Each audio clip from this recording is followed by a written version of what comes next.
Saludo en esta noche a la iglesia con la paz del Señor. Amén. Invito a que abran su Biblia en Primera de Juan, capítulo 5, desde el verso 3, 4, 5 y la primera parte del verso 6. Vamos a leer unánimes a la voz de tres. 1, 2, 3. Pues este es el amor a Dios, que guardemos sus mandamientos, y sus mandamientos no son gravosos, porque todo lo que es nacido de Dios vence al mundo, y esta es la victoria que ha vencido al mundo, nuestra fe. ¿Quién es el que vence al mundo, sino el que cree que Jesús es el Hijo de Dios? Este es Jesucristo. Vamos a dar una palabra de oración. Maravilloso, buen Dios, te damos gracias por habernos reunido en esta noche en tu casa. Queremos meditar tu palabra y por medio de tu Santo Espíritu habla a nuestras vidas, dirígenos, que podamos, Señor, recibir la palabra que tú tienes para nosotros y que no solamente la recibamos, sino que vivamos por ella y que la pongamos en práctica y que aprendamos a ser como tú, a ser más que vencedores. Te damos gracias en el nombre de Jesús, que sobre todo nombre. Amén. Tomen asiento, amados hermanos. Hoy estamos finalizando una serie de estudios que empezamos meses atrás, una serie que empezamos tomando como base lo que dice el apóstol Pablo en la carta a los Romanos. Antes bien, en todas estas cosas somos más que vencedores. Cuando yo comencé esta serie de estudios, empecé predicando la historia del rey David y titulé ese mensaje como el mayor vencedor del Antiguo Testamento. Hoy, al terminar, luego de haber considerado algunas cosas, luego de haber visto la armadura de Dios, quiero que apuntemos hacia el mayor vencedor de todos los tiempos, es decir, nuestro Señor y Salvador Jesucristo, porque por medio de su muerte, por medio de su sepultura y por medio de su resurrección, Jesús lo venció absolutamente todo. Él venció personalmente, lo hizo por usted, lo hizo por mí, venció con poder y lo más importante de todo, lo venció de manera permanente. Ese es el mensaje del Evangelio. Recuérdese que el Evangelio es poder de Dios para salvación, es poder victorioso. Un aspecto que a mí me encanta del Evangelio es que el Evangelio es sencillo. Es fácil de entender, solo que a veces nosotros endurecemos nuestro corazón y esto puede condensarse en una simple frase, en un simple versículo que dijo el apóstol Pablo allá en Romanos capítulo 6, el verso 23. Vaya a Romanos 6 porque ya mismo vamos a empezar ahí la meditación, pero dice en Romanos 6, 23, porque la paga del pecado es muerte, mientras que la dádiva de Dios es vida eterna en Cristo Jesús, Señor nuestro. Mire, la paga del pecado. Recuérdese que allá en el Edén nuestros primeros padres pecaron y como consecuencia venía la muerte. Ahora quiero que entendamos, muerte en la Biblia no tiene un significado de terminación, sino de separación. Primeramente hubo la separación entre la especie humana, entre la raza humana, entre Adán, Eva, y la separación era con Dios. Eso es lo que trajo el pecado.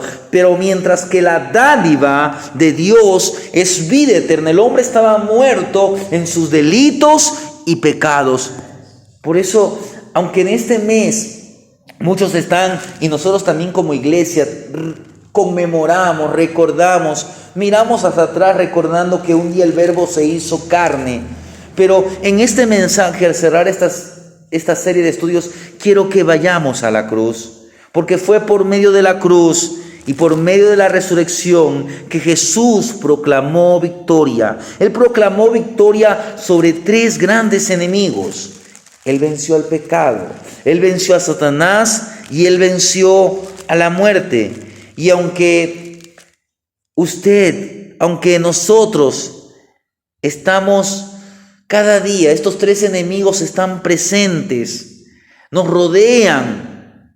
Pero si yo seguimos el ejemplo que Jesús nos dio ese ejemplo de vida que nos dio Jesucristo y sobre todo confiamos en su obra, usted y yo seremos vencedores. Seremos vencedores de manera similar que Jesús, ya que por medio de la obra de Jesús somos libres del pecado. Y como dice su palabra, más poderoso es quien está con nosotros, quien opera, quien gobierna en este mundo de tinieblas.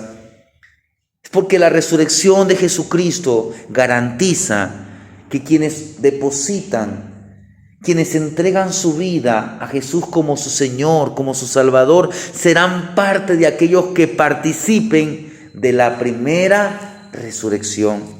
Por lo tanto, nuestro ejemplo perfecto para que usted y yo aprendamos a ser más que vencedores es Jesucristo. Él es el que nos da, como hace un rato cantamos, verdadera libertad, verdadera victoria, verdadera vida. Si yo tomamos la cruz cada día y seguimos sus pisadas, seremos vencedores, venciendo como Jesús venció. El tema en esta noche es así: venciendo como Jesús venció. Y si usted ya está en Romanos capítulo 6, no vamos a meditar todo este capítulo, pero si usted en casa, léalo. Recuérdese que los hermanos de Berea eran más nobles que los de Tesalónica. Y en primer lugar quiero hablar sobre la victoria sobre el pecado. Porque cuando el hombre, como la mujer, el pecador viene, pero viene en sinceridad a Jesús y se arrepiente de sus pecados, es decir, si vuelve a Dios, porque recuérdese que arrepentimiento es volverse a Dios. ¿Qué pasa? Como le pasó a Abraham, dice que creyó Abraham y fue justificado. ¿Qué pasa? El hombre es justificado, pero no solamente que es justificado, sino que también es santificado. Ahora, esto no significa que el hombre no va a volver a pecar. Somos justificados, ¿por qué? Porque Jesús en la cruz tomó nuestro lugar de condenación, y somos santificados. ¿Por qué? No porque algo que usted o yo hagamos hecho, no es por obras para que nadie se gloríe, sino que somos santificados porque hemos sido separados, hemos sido apartados del mundo, hemos sido consagrados para Cristo, para, como dice el apóstol Pedro, para que yo seamos un pueblo diferente, para que usted y yo seamos una nación santa, porque hemos sido adquiridos por Dios. Somos pueblo adquirido por Dios, es decir, somos un pueblo que ya no vive para el pecado, sino que vivimos para hacer obras que han sido previamente preparadas para la gloria de Dios. Es decir, que estas son obras de justicia. Y esto es lo que se llama la santificación progresiva. Cuando usted y yo le seguimos al Señor, comienza un proceso en que usted comienza a santificar su vida progresivamente, pero algo es importante que usted tiene que hacer. Tiene que estar unido a Cristo. Todo pámpano que en mí permanece llevará mucho fruto.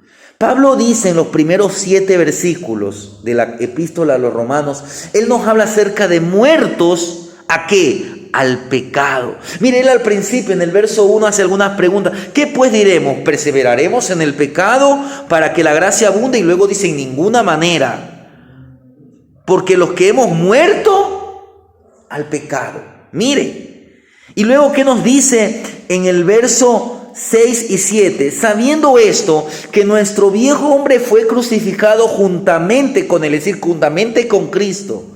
Mire, usted ya tiene que, si verdaderamente yo hemos venido a Cristo, tenemos que haber ya crucificado al hombre viejo. No es que estamos crucificando, sino que tenemos que haber crucificado cada día. Eso sí, tenemos que tomar la misma decisión.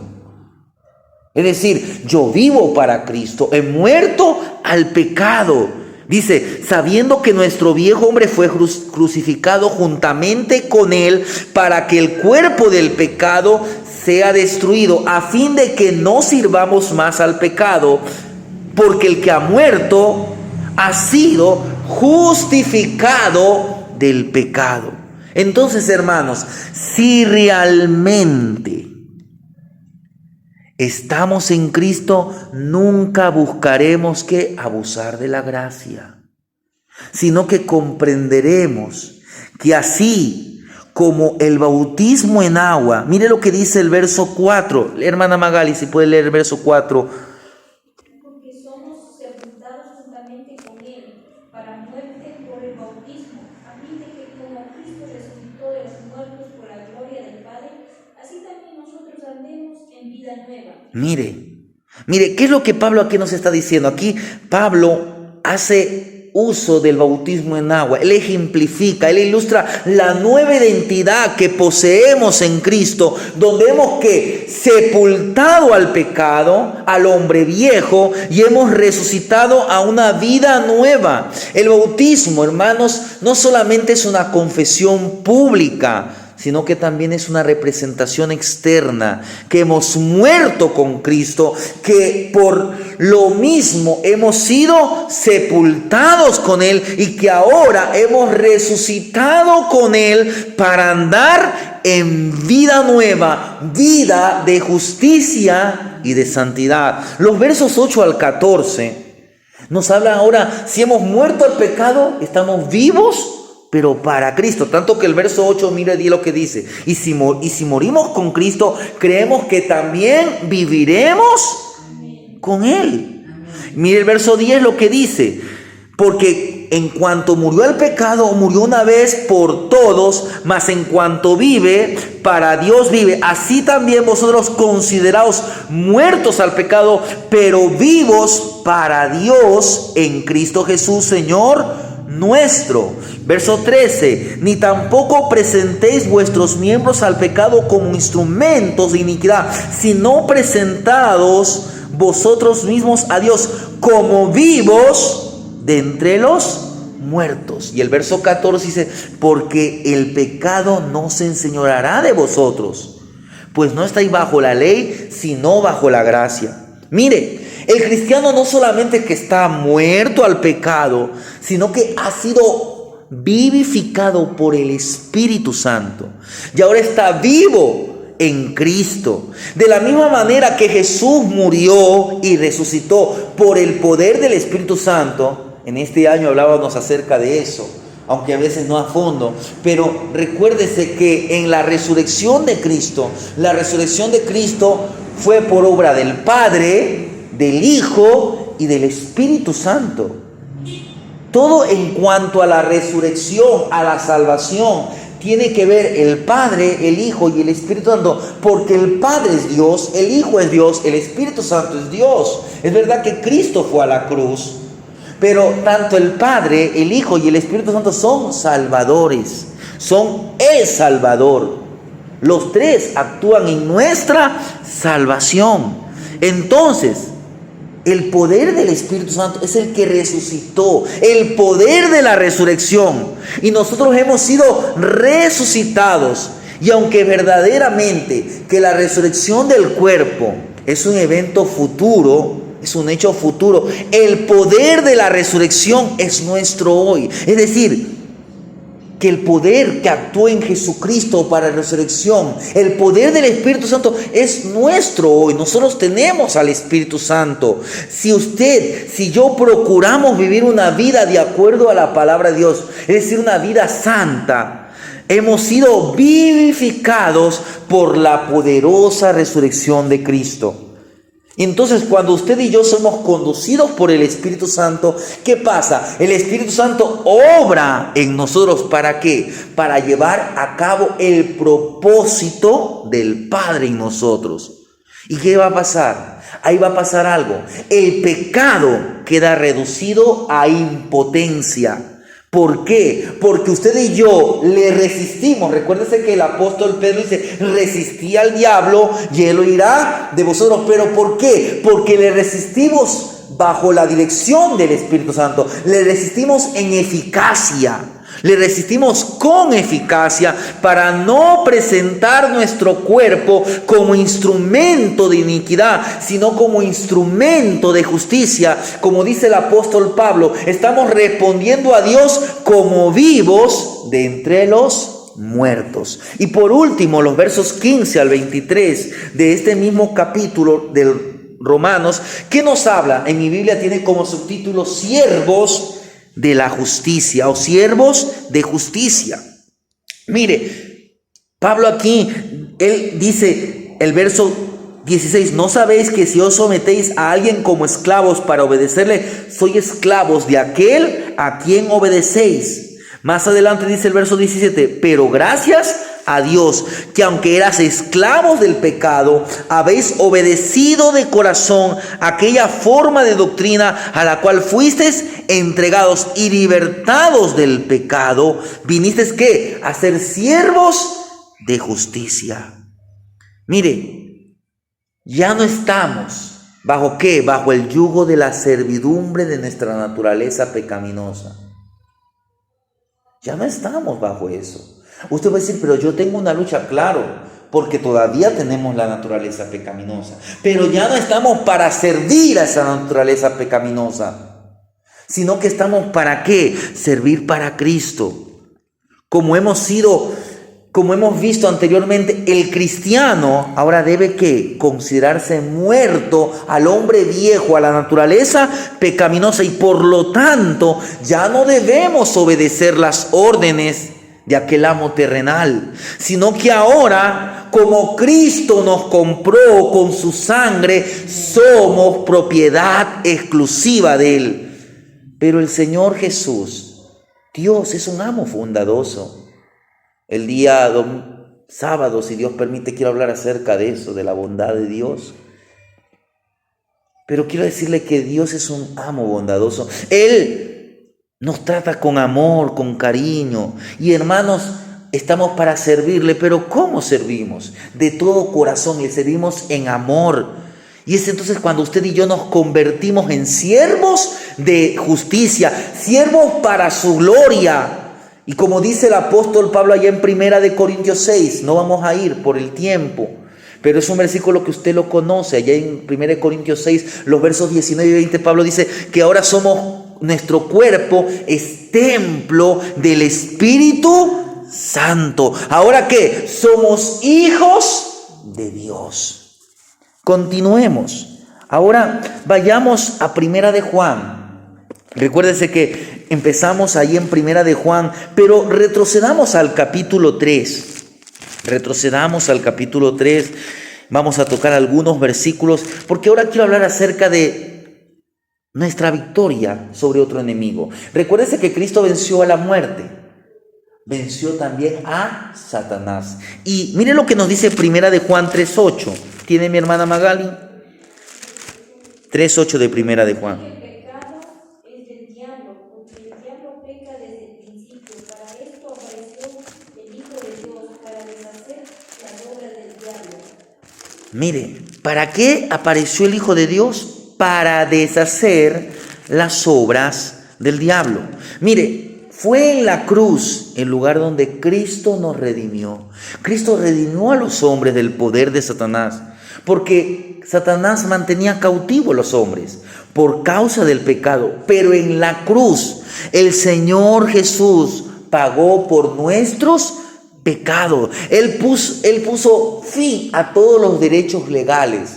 Cuando el hombre pecó, le dio a Satanás el derecho legal de que Satanás se enseñoree. ¿Por qué? Porque nuestra naturaleza estaba inclinada a lo malo. Pero recuérdese, ya no somos propiedad de Satanás, sino que ahora somos hijos de Dios, somos comprados por el Señor. Entonces ya el Señor puso fin a todos los derechos que Satanás tenía sobre nosotros. Ahora sí, esto no es para todos, o aunque sí es para todos, pero lamentablemente no todos lo reciben, porque ¿quiénes lo reciben? Aquellos que confían, aquellos que han entregado, aquellos que han escogido a Jesucristo como su Señor. ¿Qué va a pasar? Son libres del poder de Satanás. Pablo dice en en Colosenses capítulo 1, los versos 2 y 13, dice así: con gozo dando gracias al Padre, que nos hizo aptos para participar de la herencia de los santos en luz, el cual nos ha librado de la potestad de las tinieblas y trasladado al reino de su amado Hijo. Y luego dice el verso 14: en quien tenemos redención por su sangre, el perdón de pecados. Entonces, algo que es muy importante que usted y yo entendamos, que fue la cruz. Fue la cruz el lugar donde Satanás fue derrotado. Porque el Señor Jesús, ¿qué hizo? Él tomó nuestra naturaleza. Yo le voy a dar lectura a lo que dice el escritor de Hebreos. En el capítulo 2, el verso 14 dice así: así que por cuanto los hijos participaron de carne y sangre, Él también participó de lo mismo. Está hablando de Jesucristo. Para destruir por medio de la muerte al que tenía al imperio de la muerte. ¿Quién antes tenía las llaves, el imperio de la muerte? Esto es el diablo. Mire, el Señor Jesús tomó nuestra naturaleza sobre sí. Por eso es que Él se hizo hombre, se vistió de humanidad. Cuando el Señor Jesús murió en la cruz, parecía que los poderes de la tinieblas estaban venciendo. Parece que Satanás estaba obteniendo la victoria sobre el Señor. Pero recuérdese que al tercer día Él resucitó de la tumba, resucitó triunfante, resucitó poderoso sobre Satanás, sobre las potestades de las tinieblas. Usted y yo sabemos, y más luego vamos a ver un poquito más acerca del tema de la resurrección, pero sabemos que el Señor Jesús apareció en la tierra por un periodo de 40 días. Después de su resurrección y antes de ascender al cielo, Él dijo allá en Mateo: toda potestad me es dada en el cielo y en la tierra. Entonces, cuando Él dijo toda potestad, ¿qué está diciendo? Que las potestades de las tinieblas fueron derrotadas, están bajo el dominio de Jesucristo. Jesús volvió al cielo como vencedor sobre todas las potestades de las tinieblas. Pablo lo dice nuevamente en Colosenses 2:15. Dice así: y despojando a los principados y a las potestades, los exhibió públicamente, triunfando sobre ellos en la cruz. Mire, Él triunfó en la cruz, pero como decir, se proclamó su victoria en la resurrección. ¿Y qué pasó? Entonces ahí Jesucristo fue colocado en el mismo trono del cielo, sobre todas las potestades de las tinieblas. Hermana Magali, si nos puede leer en Efesios capítulo 1, el verso 20 y el verso 21. Efesios 1, 20 y 21. Sí, 1, 20 y 21 de Efesios. La cual operó en Cristo, resucitándole de los muertos y sentándole a su diestra en los lugares celestiales, sobre todo principado y autoridad y poder, y señorío, y sobre todo nombre que se nombra, no solo en este siglo, sino también en el venidero. Miren, Jesucristo está colocado en el trono del cielo sobre las potestades del cielo, de la tierra y de debajo de la tierra. Entonces, hermanos, ahora mire lo que dice ahí mismo en Efesios capítulo 2, verso 6. Y juntamente con Él nos resucitó y asimismo nos hizo sentar en los lugares celestiales con Cristo Jesús. Mire, si Él está en lugares celestiales, Él está en el trono como victorioso, como vencedor, y nos ha hecho a nosotros sentar. ¿Qué significa? Que la victoria de Cristo es nuestra victoria. Ahora bien, aquí hay una verdadera, una cosa maravillosa. La victoria de Cristo sobre las potestades de las tinieblas es nuestra victoria. Lo que hizo Cristo, lo hizo como nuestro representante. ¿Representante de qué? De la raza humana. Participamos en su muerte, participamos en su sepultamiento, por eso es el bautismo, es importante. Participamos en su resurrección. Y compartimos también su victoria sobre Satanás. Dios resucitó a Cristo y lo colocó a su misma diestra y nos resucitó con Él. Los que estamos ahora en Cristo, estamos sentados con Él en aquella posición de poder, en aquella posición de victoria. Estamos, se podría decir, sobre todo. Ahora, no se crea. Dele la gloria, porque nada es nuestro. Todo es por la victoria de Cristo obtenida en la cruz y en la resurrección. Pero compartimos su trono. Es decir, el Señor nos ha dado el poder ¿de qué? Del Espíritu, del poder de Dios. Nos ha dado la autoridad ¿de qué? De que en su nombre, Él dijo, en mi nombre echarán fuera demonios. Mire, tenemos poder, pero sobre todo tenemos autoridad. Mire, le voy a poner un ejemplo. Digamos que el carro de la hermana Magali tenga tanta fuerza de poder, a veces le llaman esto caballos de fuerza. Pero si más adelante está un simple humano, ese simple humano tal vez no pueda resistir la velocidad, el ímpetu con que va el vehículo de la hermana Magali.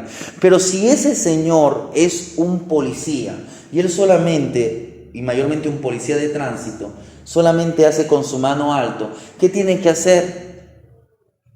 Parar. ¿Por qué? Porque él tiene autoridad. Asimismo, usted y yo, es verdad, el enemigo viene como río, pero usted en el nombre del Señor levanta bandera. Bandera de victoria, como dice. Hacemos un alto. Pero es en el nombre del Señor Jesús que seremos vencedores ante las fuerzas del enemigo. Porque Satanás y sus espíritus malvados tienen poder, pero Cristo nos ha dado autoridad. Y si usted y yo permanecemos en Cristo, podemos hablar en su nombre y las potestades de las tinieblas tienen que obedecernos. Ellas reconocen por detrás que de nosotros está la autoridad de Cristo. Recuérdese lo que dijeron aquel demonio. A Jesús conozco y sé quién es Pablo, pero vosotros quiénes sois. Si usted está agarrado del Señor, el enemigo no le podrá hacer frente. Pero usted tiene que estar asido. Tenemos que estar bajo la luz del Señor.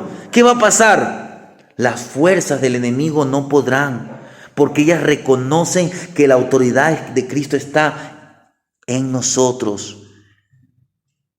Es la autoridad de Dios mismo. Por lo tanto, hermano, esto es un llamado a ser fieles siervos, fieles representantes del Rey de Reyes, del Señor de Señores. Y ahí es que se cumple, porque todo lo que es nacido de Dios vence al mundo. Usted y yo tenemos que haber experimentado un nuevo nacimiento. Porque, ¿qué dice Juan? Y esta es la victoria que ha vencido al mundo, nuestra fe. Y quiero contarle una pequeña anécdota. Dice así: su nombre era Sofía y había estado casado con Jorge. Hacía tan solo un año cuando fue víctima de un derrame cerebral masivo, el cual dejó incapacitada para caminar y hablar. Desde un inicio sus padres se ofrecieron a asumir la responsabilidad de su cuidado, de manera que su esposo pudiera quedar libre. Pero sin embargo, este hombre se negó y amorosamente junto con ellos se hizo cargo de Sofía durante los 25 años que le acompañó hasta su fallecimiento. Voy a volver a leer Primera de Juan. Antes leí el verso 4, pero voy a leer el verso 3, porque así empezamos nuestra lectura. Dice: pues este es el amor a Dios. Hermanos, el amor está ligado a la fe. El amor está ligado a la fe. Porque el amor es una virtud, es una de las características del fruto del Espíritu Santo. Si decimos que tenemos fe, tendremos amor. Amor con Dios, amor con nuestro prójimo. Aquí le presento el caso de un matrimonio. 1 año de casados, eran jóvenes. Ella sufrió un derrame cerebral, quedó como vegetal. Pero este hombre por 25 años la acompañó. Dice que muchos sintieron lástima por Jorge, pensando que él se había privado de su vida tontamente por 25 años. Mas Jorge no lo veía de esa forma, pues amaba a Sofía y se había comprometido a estar con ella en las circunstancias buenas y malas. Y su fe en Jesús fue el motor de su amor. Mire, pues este es el amor a Dios, que guardemos sus mandamientos. Y recuérdese que uno de los mandamientos es, aunque tal vez usted no lo ve en los 10 mandamientos, pero la Biblia dice: dejará el hombre padre y madre y se unirá a su mujer y los dos serán una sola carne. Y lo que Dios unió, nadie lo separe. ¿Qué es lo único que separa un matrimonio? Es la muerte. Este hombre, aunque su mujer estaba tal vez humanamente, estaba como un vegetal, él entendía que la amaba. Y por su fe en Cristo, él pudo hacer frente a esto. Hermanos, como creyentes, amamos a Dios debido a que Él nos amó primero, y por esta razón hemos hecho de la obediencia a Dios nuestro mayor anhelo, nuestro mayor compromiso. Nuestra relación de amor con Él hace que esa obediencia sea fuente de gozo, sea fuente de alegría en lugar de una carga opresiva. Usted tiene que congregarse, usted tiene que servirle al Señor, usted tiene que leer la Biblia, usted tiene que alabar al Señor, no como una carga, sino en acto de amor. Y eso es porque Él nos amó primero. Tal vez la gente incrédula le puede decir: ¿cómo puede usted ser feliz renunciando a la diversión? Renunciando a la diversión que el pecado ofrece. Pero si usted es un verdadero creyente, la respuesta va a ser muy sencilla. Porque ahora usted y yo vivimos una vida diferente. Vemos la vida ¿desde dónde? Desde la perspectiva de la eternidad. Porque hemos nacido de nuevo. Y eso es lo que Juan está exponiendo aquí. Todo. Dice, porque todo lo que ha nacido de Dios, dice el verso 4, vence al mundo, y esta es la victoria que ha vencido al mundo, nuestra fe. Todo lo que hemos confiado en Jesús y le obedecemos, tenemos la certeza que lo que Dios tiene para nosotros es mejor que cualquier otra cosa que el mundo nos pueda ofrecer. Tal vez este hombre podía buscarse otra mujer, pero él entendió que esa fue la mujer que Dios le dio. Y él tomó su cruz, aunque él no veía a esa mujer como una cruz, sino veía como aquella mujer que el Señor le había dado para amarla. Hermanos, debido a que conocemos al amor de Dios, andamos por fe y podemos vivir victoriosos en medio de todas las circunstancias.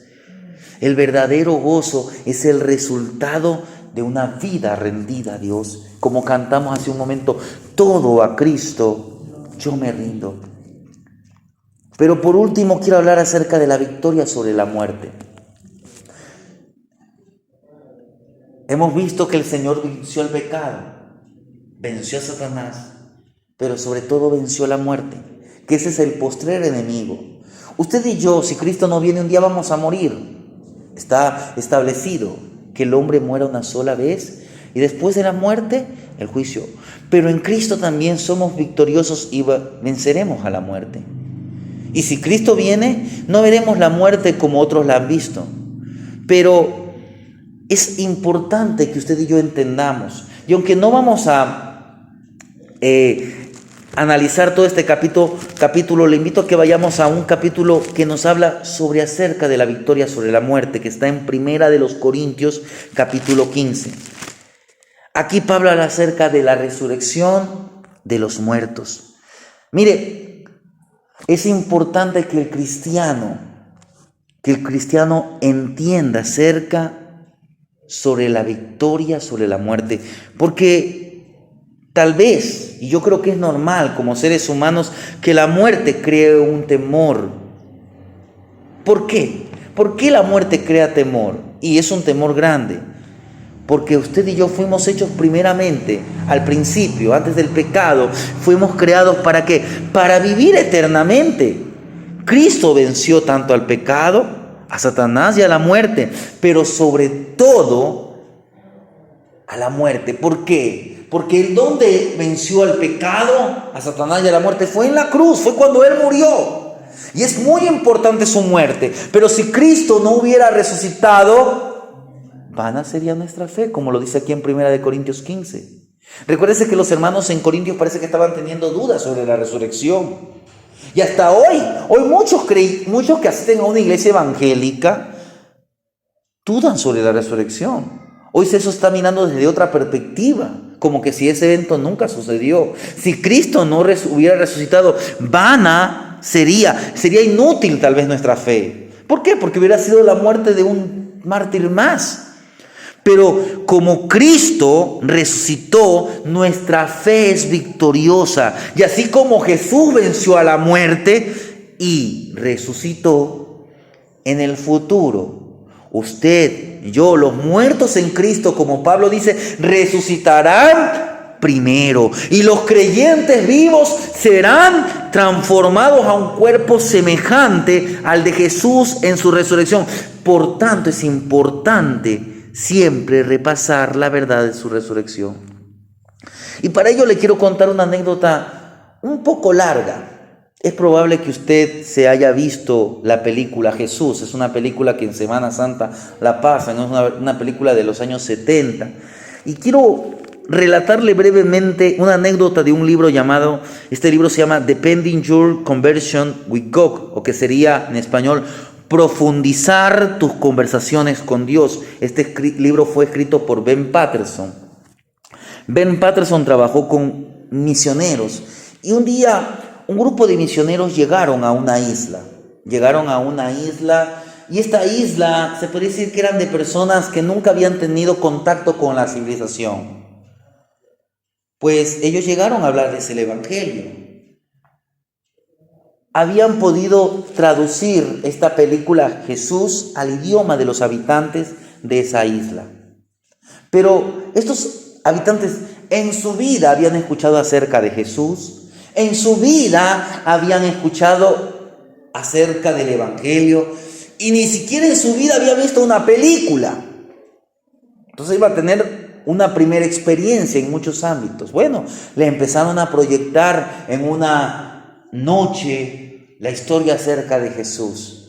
Y bueno, mientras ellos estaban viendo, se comenzaron a emocionar porque veían a aquel hombre que sanaba enfermos, que libertaba endemoniados, que los niños se le acercaban y todo era bueno, pero usted sabe que la historia va avanzando y de pronto ese hombre es tomado preso injustamente y ya los habitantes de esa isla ya no les comenzó a gustar, comenzaron a refunfuñar, a molestarse, a levantar gritos y la gente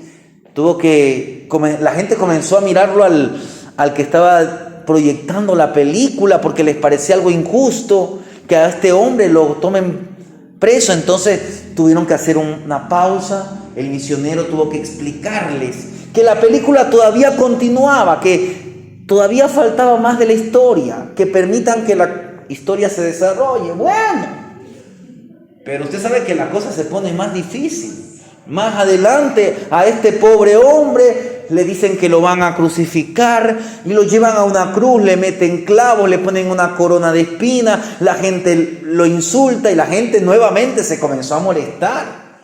Comenzaron ahora ya a levantarse de los lugares donde los habían ubicado. El misionero nuevamente tuvo que hacer un pausa y le dice, todavía falta lo mejor. Espérense un ratito. Pero lo más importante ocurre porque después de que vieron la resurrección, vieron aquel horror, esta gente comenzó a llorar. Comenzaron a gemir porque tenían un dolor tan profundo, porque ellos estaban viendo a aquel hombre tan bueno que estaba siendo lacerado. Pero de pronto hubo un momento en que Jesús nuevamente aparece. Antes de eso ellos vieron cómo unas mujeres fueron a la tumba. Y cuando llegan allí, alguien le dice, no está aquí porque Él ha resucitado. Y luego el hombre aparece y están sus discípulos reunidos y le dice, paz a vosotros. Y de pronto la gente, los habitantes de aquella isla comenzaron ahora nuevamente a hacer bulla, pero ahora era una alegría que sentían estos hombres. Y ya el misionero no hizo nada, les dejó, ya eran los minutos que faltaban. Y fue una alegría tremenda, y fue la primera experiencia de aquellos hombres acerca con el Evangelio. Luego les hablaron de que era una historia real que había pasado 2000 años atrás y que aquel hombre había venido a salvarlos de su pecado. Esta fue la primera manera, la primera forma como que ellos tuvieron un contacto con el Evangelio. Para nosotros la historia de la resurrección tal vez ya no la conocemos, pero hermanos, es importante que estemos seguros. Y por eso quiero hablar brevemente de algunas cosas, de la victoria sobre la muerte, pero para eso quiero hablar evidencias, porque hay evidencias acerca de su muerte, de su resurrección, y esto nos hace un llamado. En primer lugar, quiero hablar acerca de las evidencias de su muerte. Por el tiempo no vamos a leer las citas, pero usted sabe que hay mucha gente que pone en duda la resurrección de Jesucristo, porque ellos indican que Él no murió, que todo fue un montaje. Pero hermanos, encontramos un sinnúmero de evidencias que verifican la muerte de Jesús. Y para vencer la muerte, Jesús primeramente tenía que experimentar la muerte.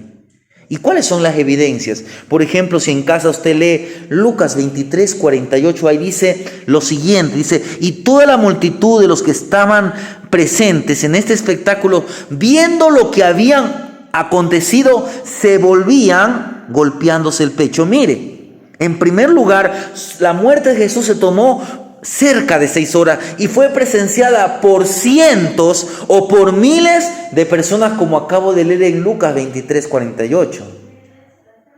En segundo lugar, los soldados romanos, ellos confirmaron su muerte en la cruz. Y quiero decirle que los soldados romanos, ellos conocían bien la muerte, porque eran hombres experimentados en eso. No era la primera vez que ellos habían crucificado a alguien. Y si usted va a San Juan en casa, capítulo 19, del verso 31 al verso 36, usted conoce que llegada cierta hora, como ya llegaba el día sábado, ellos ¿qué tenían que hacer? Bajarlos de allí. Si estaban vivos todavía tenían que cortarle las piernas. Pero dice que cuando fueron a Jesús, ya había muerto. ¿Y qué hizo uno de los soldados? Dice que con una lanza Él traspasó el costado. Y ahí hay una, se puede decir, dentro de la segunda evidencia de su muerte que los soldados constataron, ahí nos muestra la causa de su muerte. ¿Cuál fue la causa de la muerte de Jesús? Fue un colapso al corazón. Su corazón es como que se rompió. Por eso es que, ¿qué salió? Agua mezclada con sangre. Hoy la ciencia ya ha determinado eso, que cuando toda la sangre se drena, lo que queda es como una bolsa de agua. Las paredes del corazón como que estallan. Y por eso es que cuando el Señor Jesús le clavaron, lo que salió fue agua y ciertas gotas de sangre. El agua y la sangre no se mezclan. No se mezclan. Se separan. Usted a veces ve que como que el agua y la sangre como que las ve, como que se separan un poco. Pero sabemos que el Señor murió. Ahora, ¿cuáles son las evidencias de su resurrección? Y quiero decirle, como dice Hechos 1:3, ese es el versículo si quiero leer. Hay otros versículos que les voy a dar, pero por el tiempo no vamos a leer. Pero Hechos 1:3 dice de la siguiente manera, dice: a quienes después de haber padecido se presentó vivo con muchas pruebas indubitables, apareciéndoseles durante 40 días y hablándoles acerca del reino de Dios. Es decir, que les dio pruebas para que no haya duda, eran pruebas contundentes. Entonces, mire, la historia, son pocos los historiadores que niegan la existencia y la muerte de un hombre llamado Jesús de Nazaret, hijo, según se creía, de José. Porque recuérdense que José fue el padre adoptivo o el padre de crianza de Jesús. Y María, que sí fue la madre, porque ella le dio el vientre. Ella fue el instrumento para que naciera. Ya se acerca la Navidad. aunque nosotros todos los días celebramos la Navidad. Pero mire, la historia, los historiadores enseñan, por eso es que estamos en el año 2022 después de Cristo. Mire, en otras palabras, existió un momento en la historia donde apareció un hombre llamado Jesús de Nazaret, hijo de José y de María. Y también las evidencias de su resurrección son evidencias convincentes, indubitables, contundentes. ¿Cuáles son las evidencias? Solamente voy a hablarlas y doy las citas bíblicas. Por ejemplo, los soldados. Usted sabe que la Biblia dice en Mateo 27, del 63 al 66 y 28 del 11 al 15, que hubo una guardia romana que estaba puesta para vigilar que no se llevaran el cuerpo de Jesús. Una guardia compuesta como por lo mínimo de 12 soldados romanos. En segundo lugar, el sello del gobernador. Si usted en casa lee Mateo 27, 66, dice que había puesto un sello. ¿Cuál era este sello? Era un cordel que se ponía en una piedra, en la piedra que tapaba la sepultura, y en ambos extremos del cordel, de la piedra, se ponía una especie de cera. Y ahí se ponía el sello del anillo del gobernador romano. Quien quitaba ese sello era como que se estaba sublevando contra el imperio romano. Pero ese sello también fue quitado. ¿Pero qué más? Recuérdese que había la piedra. Recuérdese que la Biblia nos enseña en Marcos 16, del 1 al 4 y Mateo 28, el verso 2, que las mujeres se preocupaban. ¿Por qué? Porque la piedra estaba allí. ¿Quién nos quitará la piedra? Era una piedra enorme. No era una piedra pequeña. Muchos dicen que esa piedra llegaba hasta ¿qué? Pesar 2 toneladas. ¿Cómo unas mujeres débiles podían mover una piedra tan pesada? La Biblia dice que un ángel del cielo descendió y movió o retiró la piedra. ¿Qué más? El sepulcro, la tumba vacía. Mire, eso usted lo ve en Juan 20, del verso 3 al 28. Dice que cuando las mujeres llevaron la noticia, Pedro y Juan fueron corriendo. Dice que el discípulo más joven, que era Juan, aunque él no se nombra a sí mismo, dice que se quedó a la entrada. Pero ¿qué pasó? Pedro llegó después y él entró. Y ahí está otra evidencia. Dice que él vio el sudario que estaba envuelto.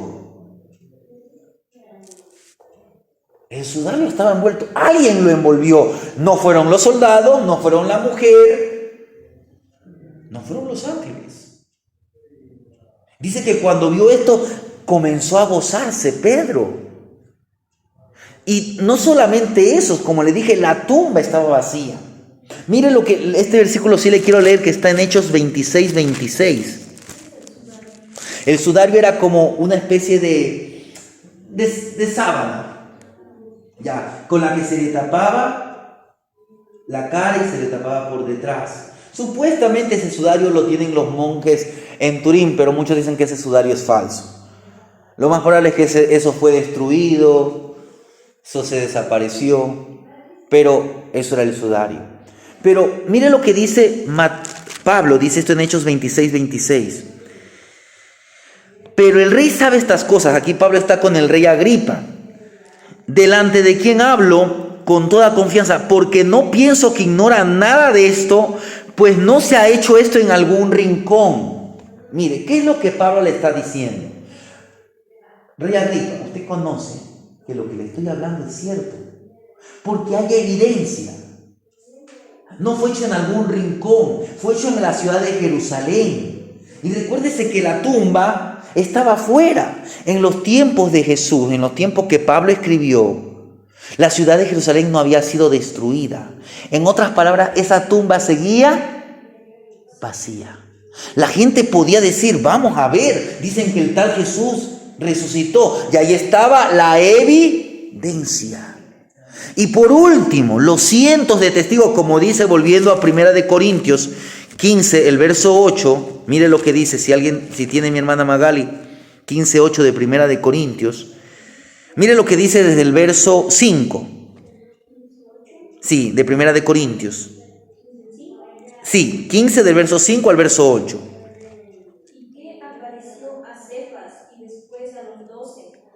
Después apareció a más de 500 hermanos a la vez, de los cuales muchos viven aún y otros ya duermen. Después apareció a Jacobo, después a todos los apóstoles, y aún de todos, Y al último, me apareció a mí. mire.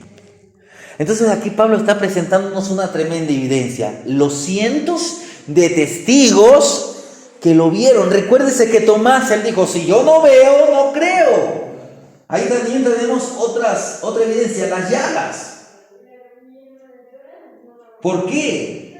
Porque cualquier hombre no anda con el costado traspasado. El único hombre que ellos conocían con el costado traspasado era Jesús, con las manos laceradas y el costado traspasado. Y recuérdense que cuando Cristo venga, Zacarías dice, y mirarán, está hablando para el pueblo judío, porque en su segunda venida, no estoy hablando en el rapto, sino en la segunda venida, cuando venga a rescatar a Israel, dice, y mirarán al que traspasaron. Porque el Señor Jesús vendrá con las marcas. Y cuando estemos con Él, en el cielo siempre veremos esas marcas no de derrota, sino de victoria.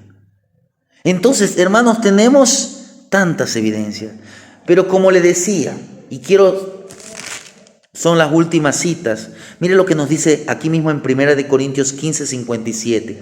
Mas gracias sean dadas a Dios, que nos da la victoria por medio de nuestro Señor Jesucristo. Aquí hay un llamado a vivir como vencedores. Jesús venció a la muerte con la vida. El conocer sobre su resurrección no debe ser un simple ejercicio de carácter intelectual, sino que ahora en Cristo estamos llamados a vivir como Él vivió, y por eso es que somos más que vencedores, ya que por la resurrección de Cristo podemos vivir como quienes han sido perdonados. Él ha cambiado, como dice en Deuteronomio 23:5, nuestra maldición por bendición, y es por tanto que hay, como dice Primera de Juan 5:5, vuelvo a leer Primera de Juan 5:5, dice, ¿quién es el que vence al mundo sino el que cree que Jesús es el Hijo de Dios? Por la resurrección de Cristo, nuestra vida tiene sentido, tiene propósito. 1 Corintios 15:58 dice así: así que, hermanos míos, amados, está firmes y constantes, creciendo en la obra del Señor siempre, sabiendo que vuestro trabajo en el Señor no es en vano. Por la resurrección de Jesucristo, nuestra vida tiene poder. El poder del Espíritu Santo viene sobre nosotros. Eso dice Efesios 1, del 18 al 20. Recuérdense que hemos sido sellados con el Espíritu Santo, que es las arras, que es la garantía de nuestra herencia. Por la resurrección tenemos una vida llena de poder. Por la resurrección podemos vivir una vida que no terminará, como lo dice 1 Corintios 15:20. Dice, mas ahora Cristo ha resucitado de los muertos, primicia de los que durmieron es hecho.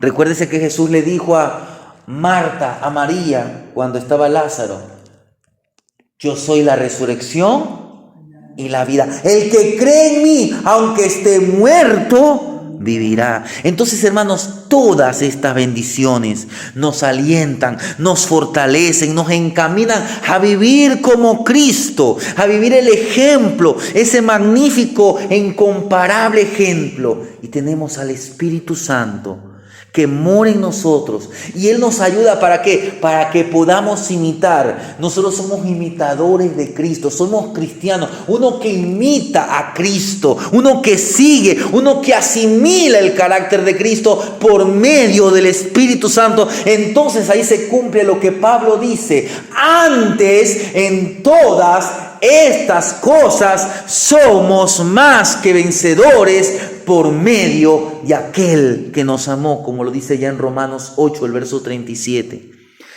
Concluyo este mensaje y esta serie de estudios. Al terminar esta serie de estudios, le animo a caminar por fe, haciendo una pequeña recapitulación. Camine por fe y para fe, venciendo como lo hizo David frente al gigante Goliat. Pero avance, como decía David, yo vengo a ti en el nombre de Jehová de los ejércitos. Esté dispuesto, como vimos en la segunda enseñanza, a luchar como Caleb frente a los gigantes. Dame ese monte que yo lo voy a conquistar. Y para eso hagamos uso de toda la armadura de Dios. Hemos estudiado las diferentes armas. Póngase la coraza, el yelmo, la espada, el escudo. Y como vimos la semana pasada, no se olvide de algo muy importante. No se olvide del canal de la comunicación, la oración.